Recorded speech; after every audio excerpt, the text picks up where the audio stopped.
Sunan Gunung Jati memiliki nama asli Syekh Syarif Hidayatullah. Sunan Gunung Jati merupakan bagian dari Wali Songo yang lahir pada tahun 1448 Masehi di Kairo, Mesir. Sunan Gunung Jati terlahir dari pasangan Syarif Abdullah dan Nyai Rara Santang. Beliau mengajarkan nilai ketakwaan, keyakinan, kedisiplinan, kesopanan, kehidupan sosial, dan tata krama. Dalam berdakwah, Sunan Gunung Jati menggunakan 3 cara, yaitu dengan memperluas wilayah, menjalin hubungan dengan tokoh berpengaruh, dan melalui pernikahan. Dikisahkan dari media Suara Indonesia, yaitu kisah Sunan Gunung Jati dapat bertemu dengan Nabi Muhammad atas petunjuk seekor naga. Suatu ketika, Sunan Gunung Jati yang merupakan putra Raja Mesir sedang sendirian di gedung perpustakaan. Sunan Gunung Jati sedang fokus membaca kitab Ushul Kalam dengan serius hingga bisa menangkap isinya dengan baik. Setelah membacanya, Sunan Gunung Jati termotivasi ingin berguru kepada Nabi Muhammad SAW, walaupun sejatinya beliau sudah paham bahwa Rasulullah sudah lama wafat. Namun, kenyataannya tersebut tidak membuat Sunan Gunung Jati membatalkan tekad dan niatnya yang begitu kuat. Lantas Sunan Gunung Jati menemui ibunya untuk meminta izin berguru dan mencari Nabi Muhammad SAW. Ibunya menegaskan kepada Sunan Gunung Jati bahwa Nabi Muhammad telah wafat. Ia menasihati Syekh Syarif Hidayatullah untuk mencari ulama lain yang disukai dan tidak perlu mencari guru yang telah lama tiada. Akan tetapi Sunan Gunung Jati tetap memaksa dan pamit untuk berangkat pada tanggal 5 Jumadil Awal tahun 1466. Sang ibu pun tidak bisa mencegahnya, hanya bisa menangis dan pasrah karena ditinggalkan putra kesayangannya. Suatu malam, sang ibu bermimpi bertemu suaminya. Lalu suaminya berkata agar ia ikhlas serta percaya kepada Allah Subhanahu wa Ta'ala. Dalam mimpi itu, sang suami juga berkata agar berdoa kepada Allah Subhanahu wa Ta'ala dan semoga keputusan Syarif Hidayatullah menuntunnya menjadi pribadi yang lebih baik. Selepas bangun dari mimpi, sang ibu kemudian langsung bertaubat, berdoa dan memuji kebesaran Allah Subhanahu wa Ta'ala. Di tengah perjalanan, tepatnya di sebuah hutan, Sunan Gunung Jati bertemu dengan seekor naga yang besar dan menghadang perjalanannya. Sang naga bertanya, "Siapa kamu dan mau kemana?" Sunan Gunung Jati menjawab bahwa ia adalah putra Raja Mesir yang sedang menempuh perjalanan untuk mencari dan berguru kepada Nabi Muhammad SAW. Sang naga mengatakan bahwa jika ingin bertemu Nabi Muhammad SAW, maka berjalanlah ke arah barat menuju Pulau Majeti. Setelah menempuh perjalanan sesuai arahan seekor naga, akhirnya Sunan Gunung Jati berhasil bertemu Nabi Muhammad pada tanggal 20 Rajab tahun 1446 Masehi. Dalam perjumpaan itu, Nabi Muhammad menasihati Sunan Gunung Jati agar mematuhi perintah dan larangan Allah dalam Al-Quran. Sunan Gunung Jati lalu berterima kasih atas nasihat dan pemberian insan kamil dari Nabi Muhammad SAW. Demikianlah kisah dan karomah dari Syekh Syarif Hidayatullah atau Sunan Gunung Jati yang bertemu dengan Nabi Muhammad melalui arahan seekor naga. Kisah selanjutnya adalah kisah kesaktian atau karomah yang dimiliki Sunan Gunung Jati adalah mampu menaklukkan ular naga raksasa. Berkat karomahnya itu, sang naga raksasa berubah menjadi senjata pusaka yang sakti. Kisah ini tercatat dalam naskah kuno Cirebon yang bernama Naskah Mertasinga. Sekedar mengingatkan, naskah ini banyak menceritakan soal keraton di Cirebon hingga disinggung soal kerajaan Banten. Naskah Mertasinga ini merupakan hasil alih aksara dan alih bahasa dari naskah-naskah lama mengenai Babat Cirebon dan Pajajaran yang diberi kata pengantar oleh Sultan Sepuh Kasepuhan Dr. Haji Maulana Pakuningrat SH dan ahli sejarah Dr. UK Chandra Sasmita. Dalam naskah tersebut, senjata pusaka yang merupakan perubahan wujud dari seekor naga raksasa itu diberi nama keris pusaka Sang Hyang Naga. Dinamakan Sang Hyang Naga karena keris tersebut merupakan jelmaan dari seekor naga besar yang Sunan Gunung Jati taklukkan pada saat malam Lailatul Qadar bulan Ramadan. Diceritakan, Sunan Gunung Jati selalu memfokuskan diri beribadah saat bulan Ramadan di Gunung Jati. Pada hari ke-28 di bulan Ramadan, ketika Sunan Gunung Jati sedang melaksanakan sholat sunnah di sepertiga malam, tiba-tiba beliau diganggu oleh seekor ular naga.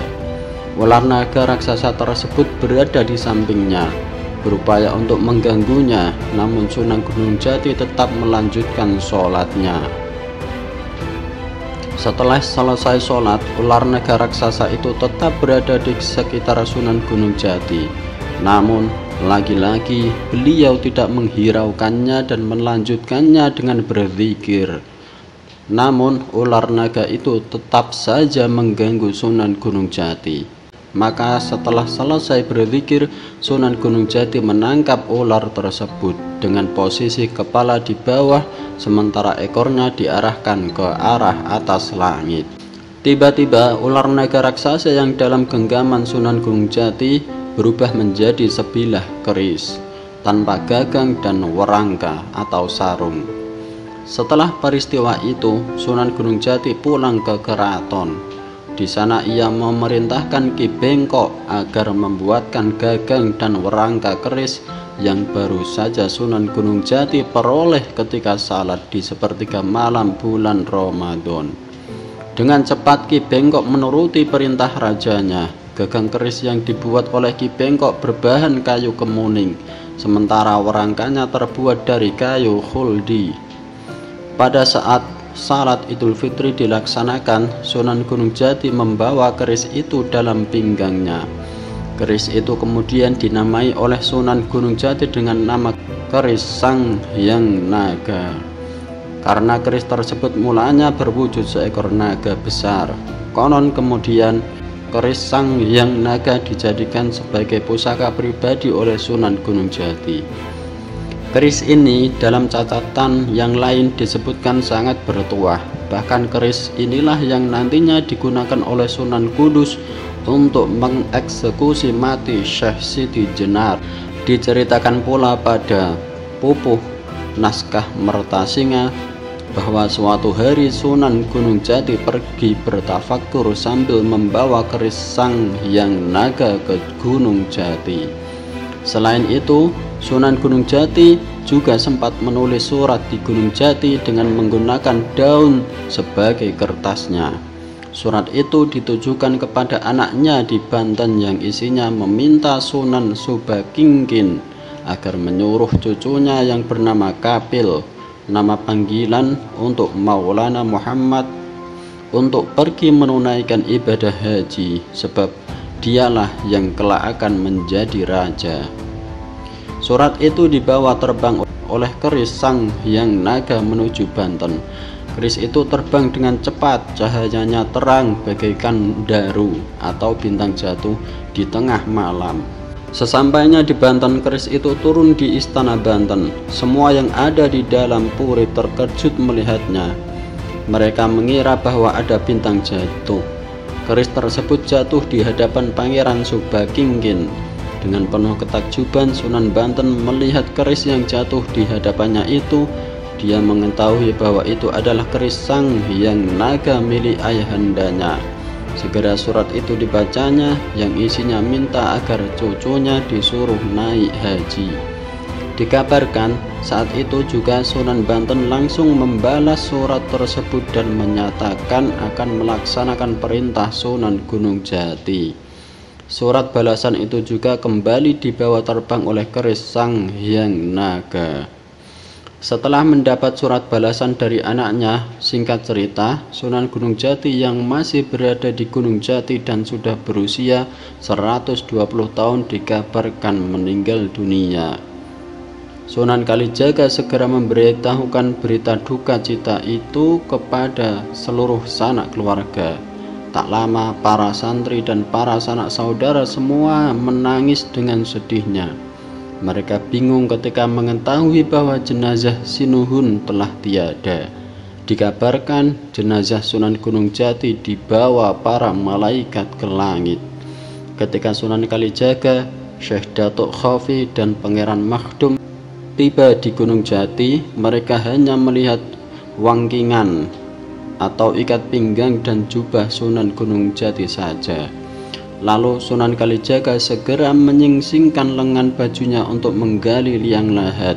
Kepada Syekh Datuk Khafi dan Pangeran Makhdum, Sunan Kalijaga berkata, "Biarlah kalian jangan ikut-ikut, biar aku sendiri saja yang menguburkan pakaian itu." Pakaian Sunan Gunung Jati itu dikuburkan dengan bentuk kuburan yang tak terlihat karena diratakan lagi dengan tanah.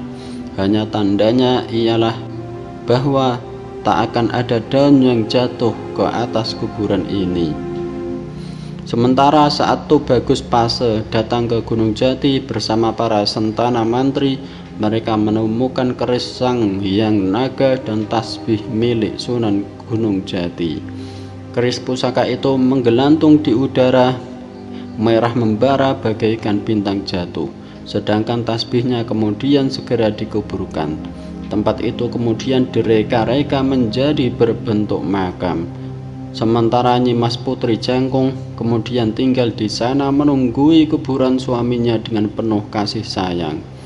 Adapun keris Sang Hyang Naga kemudian terbang melesat ke langit bagaikan bintang dan jatuh masuk ke dalam agung yang kini berada di komplek Keraton Kasepuhan, dan keris Sang Hyang Naga itu menghilang di sana. Kisah karomah selanjutnya dikutip dari bondowosonetwork.com dari akun YouTube Al-Fakir Media. Salah satu karomah yang dimiliki Sunan Gunung Jati adalah kemampuannya dalam mengeluarkan tumor pada seorang ibu, hanya berbekal tangan kosong dan tanpa operasi. Saat Sunan Gunung Jati dapat menyembuhkan atau mengobati seorang ibu yang memiliki tumor di perutnya, dapat dikatakan juga sebagai karomah beliau sebagai waliullah.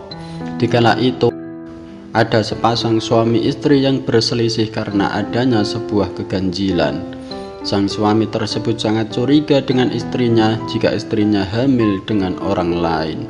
Kecurigaan tersebut setelah saat suami melihat perut istrinya yang semakin membesar dan membuncit, sementara istrinya bersikukuh jika dirinya setia dan tidak pernah berhubungan dengan orang lain. Hingga akhirnya pasangan suami istri itu bertemu dengan Sunan Gunung Jati. Dengan kepintaran serta pengetahuan yang luas tentang penyakit, sosok waliullah ini memberikan penjelasan kepada pasangan tersebut. Hal yang diperdebatkan keduanya sebenarnya adalah tumor dan bukanlah sesuatu yang berhubungan dengan kehamilan.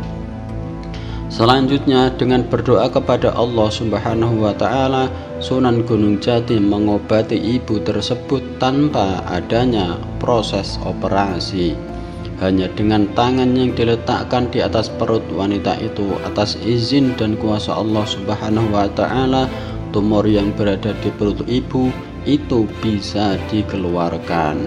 Sehingga setelah tumor tersebut berhasil dikeluarkan, perut ibu tersebut kembali normal seperti sedia kala. Kisah selanjutnya adalah sebuah kisah mengenai karomah dari Sunan Gunung Jati. Bahkan putri dari Kaisar Tiongkok Tan Hong Tien Nio menjadi bukti dari keistimewaannya tersebut dan membuatnya jatuh cinta kepada Sunan Gunung Jati. Hasilnya dia berlayar ke Cirebon setelah jatuh cinta kepada Sunan Gunung Jati. Kisah cinta Ratu Laras Sumanding Nyi Ong Tien kepada Sunan Gunung Jati itu berawal saat Sunan Gunung Jati menyebarkan agama Islam pada 1540. Selain menyiarkan Islam, Sunan Gunung Jati juga membuka pengobatan sehingga konon banyak rakyat Cina yang sakit disembuhkannya. Sunan Gunung Jati itu pun semakin terkenal hingga Kaisar Honggie dari dinasti Ming merasa terganggu karena orang asing lebih pandai dari rakyatnya. Lalu sang kaisar mengundangnya ke istana. Maka dipanggil Sunan Gunung Jati menghadap untuk diuji kemampuannya. Kaisar meminta agar putrinya Ong Tien seolah-olah hamil dengan meletakkan bokor kuningan di perutnya hingga mirip orang yang sedang mengandung. Kemudian dia duduk berdampingan dengan saudarinya yang memang sedang hamil 3 bulan. Sunan Gunung Jati yang juga bernama Syarif Hidayatullah itu diminta untuk menebak mana yang benar-benar hamil. Lalu Syarif menunjuk Ong Tien. Sang kaisar tertawa karena menganggap tebakan itu keliru. Merasa berhasil membuktikan bahwa Sunan tidak sepandai seperti apa yang dikatakan orang, lalu kaisar mengusirnya pulang ke tanah Jawa. Namun kemudian ternyata diketahui bahwa Ong Tien memang hamil. Sang putri yang jatuh cinta kepada Sunan Gunung Jati tak kuasa untuk menahan rindu dan meminta izin untuk menyusul Sunan Gunung Jati yang kembali ke Cirebon. Kaisar mengizinkan, dikawal ribuan prajurit untuk mengantar putrinya ke tanah Jawa. Sunan Gunung Jati akhirnya menikahi sang putri. Sayang, umur pernikahan tak lama. Ong Tien meninggal pada usia yang masih sangat muda, 23 tahun. Dia juga dimakamkan di komplek pemakaman Gunung Sembung. Pasukan putri Ong Tien tersebar sampai ke Kuningan dan Indramayu. Mereka juga menetap dan menikah dengan penduduk setempat. Benda bersejarah peninggalan putri Ong Tien adalah koleksi bajunya. Baju batik yang pernah dipakai putri Ong Tien itu tersimpan dalam ruangan khusus di lemari museum. Selain itu juga ada baju milik Sunan Gunung Jati. Demikian beberapa kisah karomah Sunan Gunung Jati.